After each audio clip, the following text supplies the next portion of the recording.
From Piney River Brewing Company, it's the Black Walnut.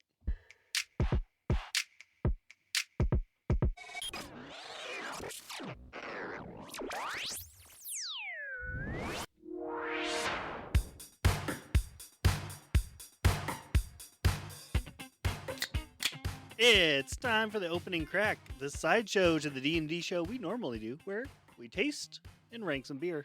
Welcome back, fellas. Yo! Good to be back. Oh, somebody's excited. That was a good pull, Phil. That was a nice, strong crack. I know, finally, right? I feel like I had a few mishaps here lately, so... So Phil, what are you pouring tonight? I am pouring a Black Walnut by Piney River Brewing Company out of Bucyrus, Missouri. Down in the backwoods of Missouri. Black Walnut. This is a different one. I don't. It's a different one, and You got that part out. You just lost All of our people in 20 Missouri. to 25 listeners. Yeah. if there are any If there are Missouri any in listeners, Missouri. tell us if it's pronounced Bucyrus. Is it right? How many people in Missouri know that this town exists? Fair question. Yes. It's not Kansas City. It's not St. Louis. It's No. Bucyrus. We can there are tell that other by the name. places in Missouri? I'm going to look at where this place is at now. Hey, they are proud of being there, though. We know that it's an unincorporated something, right? Village, town, township. Township. Mm-hmm. We might have gone down a rabbit hole before the episode started. Mm-hmm. Mm-hmm. Oh, wow. They are literally in the middle of nowhere. It's the closest, larger town is Houston, Missouri, which is also, I would take a guess here and say it's probably 2.5 hours from Kansas City, 2 hours from St. Louis. So, Well, this is in Right the Ozarks, middle. isn't it? yeah. Oh, yeah. Way south. So I don't think I lost anybody with that comment. And we have listeners in Kansas and Iowa. They're going to be totally on board with that comment. So it's fine. You know it. Just saying. Yeah. You know your audience. Anyway, they have a beer. Yeah, Ross, shut up and drink your beer so we can talk about what it tastes like. Okay. He is Yeah. Malou. Well, what do we think of the beer? A lot of sniffing going on. Is there any tasting?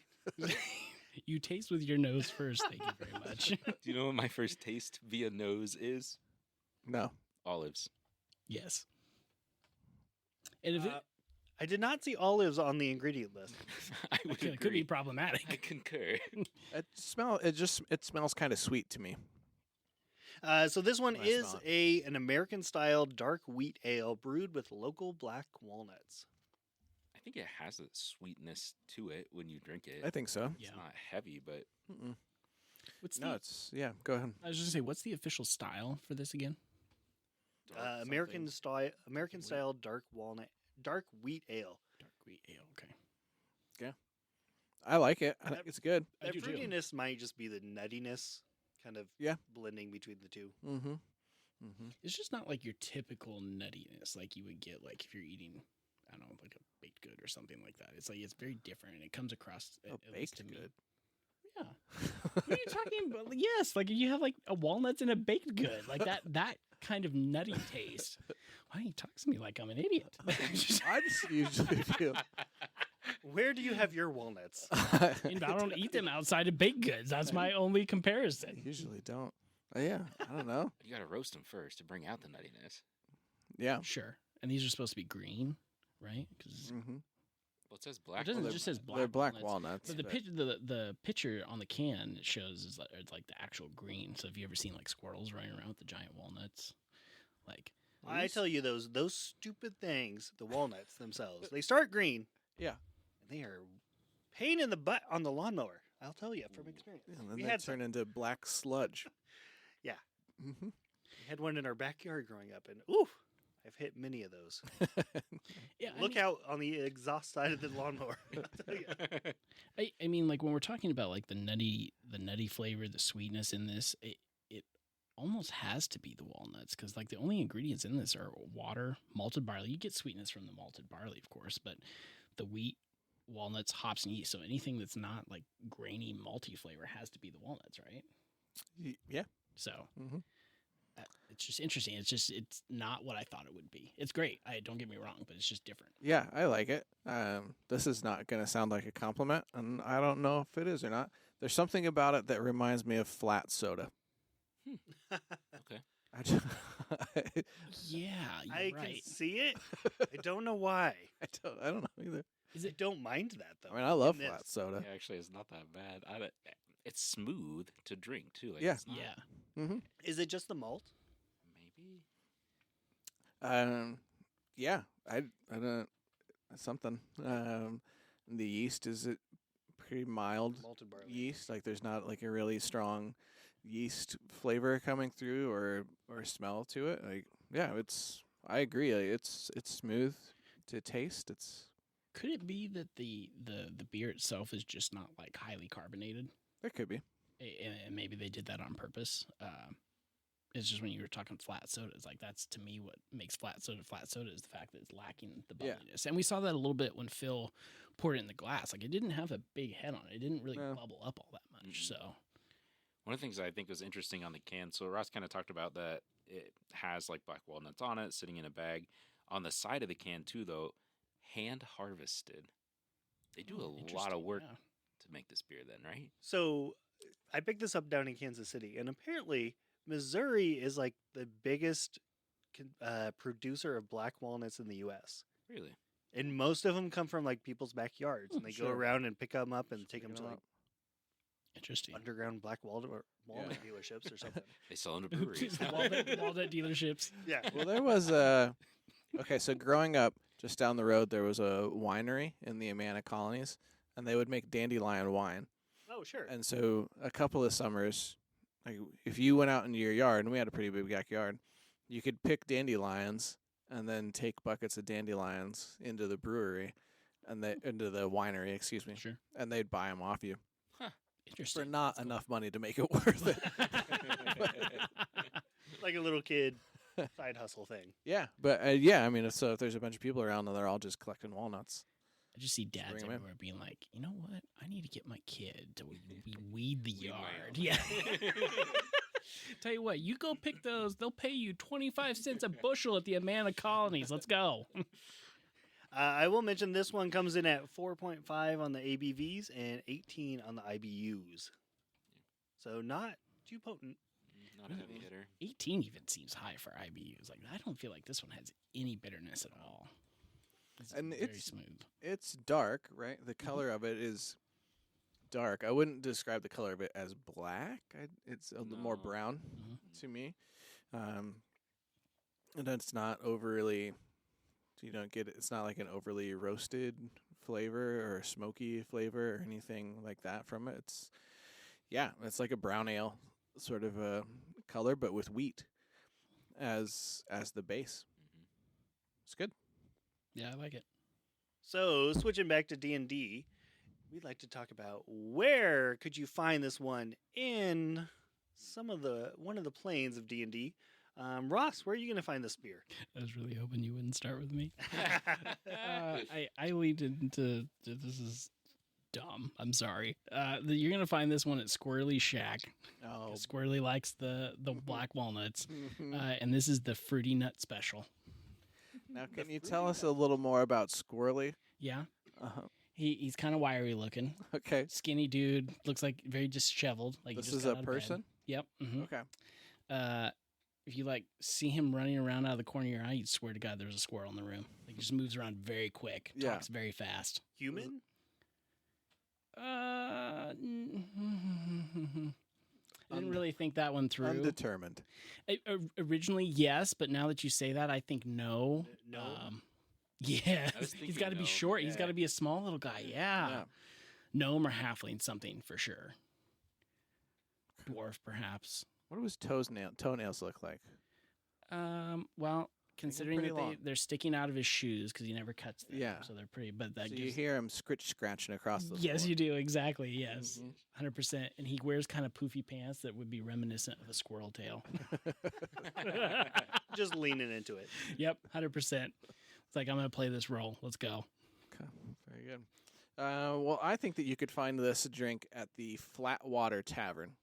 Hmm. And it goes by the name Dark Undertow Mm. Ooh. is the name. And it's made with local water from the dark water oasis that's I love it. located That's great. nearby. So you're thinking like undertow, like is in water? Undertow? Yeah. Okay. Mm-hmm. All right, Yeah, I wrote it with a W, not an E. That's kind of why I asked. I was curious. What's an under TOE? I don't know, but I was just we were just talking about Squirrely's nails, I so wouldn't Google it. maybe not. The giant toe clippings. Oh God. Where'd you put yours, Brett? Mine comes from the Whispering Willows, and it is the Forest's Embrace. Forest Embrace. Ooh, I like that. That's a good fit for it. romantic. Do elves run this bar? It like in the is. It's forest? in like a little glade Ooh, out yeah. in the forest, and you're just gonna have to Mhm. stumble upon it. I like that. It's next door to this other cottage that's just made of candy, and kids go in there and don't come out. When you said that, like I got this image of like weeping willows and like sun shining through the weeping willows, and you part it and you walk through, and then there's this beautiful like little wooden Ooh, pub. it's like a forest speakeasy. Yeah, exactly. We should stumble upon this sometime. Maybe I'll think about it. Okay, Phil, where are you taking us? You can get one of these beers from Harry, the Harry? barkeep at D's. And this particular beer is called Olive D's. Not where I thought he Olive was going with D's. that. Is that DEEZ? It is. Okay. You can also find on tap walnuts, chestnuts, and hazelnuts. They're three popular beers that Harry the Bugbear serves at D's. Harry the Bugbear. It's good to have a theme, you know? Be consistent. Once I chose D's, it was all downhill from there. So. I like that these barkeeps are owning their styles. Does he have billboards everywhere that just say "Come check out D's Nuts"? Yep, sure does. Harry's D's Nuts. Good. Come visit Harry at D's Nuts. Sounds- It works. God. It draws Sounds crowds. tasty. The Right? marketing would be so easy for that. It'd be amazing. I love it. So does Harry. So switching over to our challenge rating, we're gonna rank this one from challenge rating 1, which is like an easy welcome to beer, like a cream ale or some sort of light easy beer, all the way up to challenge rating 20, which is like your double hopped IPAs, something a little bit more intense. Where is this one gonna land for you guys? Damon. 1 is the most approachable. Is Yeah. that what we're saying? Okay. I'm gonna, and the top is 20. Yeah. 1 to 20. You would think I would remember the scale. I've done it before. I'm gonna. The scale is also used in D&D. I'm gonna say this is okay. 1's the most approachable. 20 is the hardest. I'm gonna say a 7. I'm gonna say a 7. Okay. Sticking with 7. Acceptable. Brett approves. Yeah. Acknowledged. yeah. Phil, where's this one coming in? I don't know. I was leaning towards like a 4, but when Damon said 7, then I thought maybe mine was too low. It's pretty easy to drink, but if you're not like a craft beer connoisseur, you don't really like craft beers.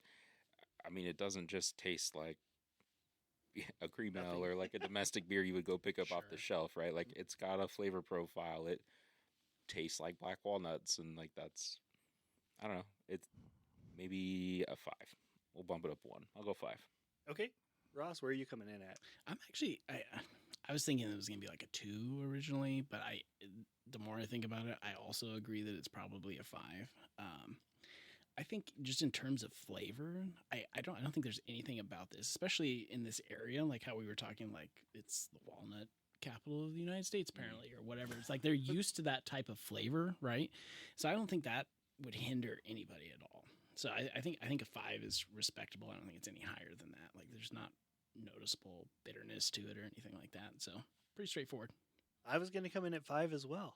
Whoo, triple 5. Triple 5s. So now, yay or nay? I'm going to start this one with a yay. I like this one. My grandpa cracked black walnuts growing up, so like brings back some nostalgia for me. For sure, yeah. I would definitely buy this one again. Nice. What about you guys? I would say yay too. I like the flavor. It's unique. It's different than other beers that we've had, and the rest of the beer profile is pretty. I mean, it complements that walnut flavor really well, and I like that. So I would say yay. I'd have this one again. Is the question, do I want to have this beer again? Would I be willing to have this beer again? Or do I feel the need to have this beer again? That's open to your interpretation. You can pick. Yeah. Yeah. I think it's a nay for me. That's fair. Yeah. I don't feel I liked it. I enjoyed it. I think it's good. I hope they sell 1 billion barrels of it. And I don't really feel the need to have it again. How many walnuts is 1 billion barrels of beer? That'd be a lot. That's a lot. I don't know. A lot. It's a lot of crush nuts. They better hire Harry. I bet they press them. Well, fair. Definitely. I don't know that I've ever nayed a beer, but I think if someone offered me this, I would drink it again. But flavor profile wise, it's not something I would typically gravitate towards myself. So probably a nay, actually. Yeah, like there's nothing about it that's really grabbing my attention. But So just moving forward, I think we need to clarify this question because it's like we're at some point we're going to try so many beers that it's unlikely we're going to go back to any of these.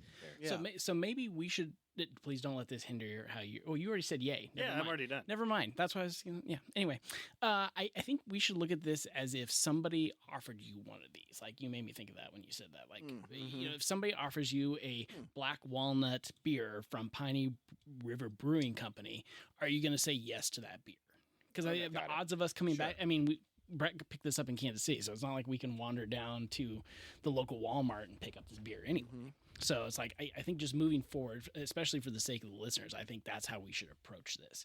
that's probably good. That's probably a more fair question, Yeah, I agree. to be honest. And if that's the question, then I would say, yeah.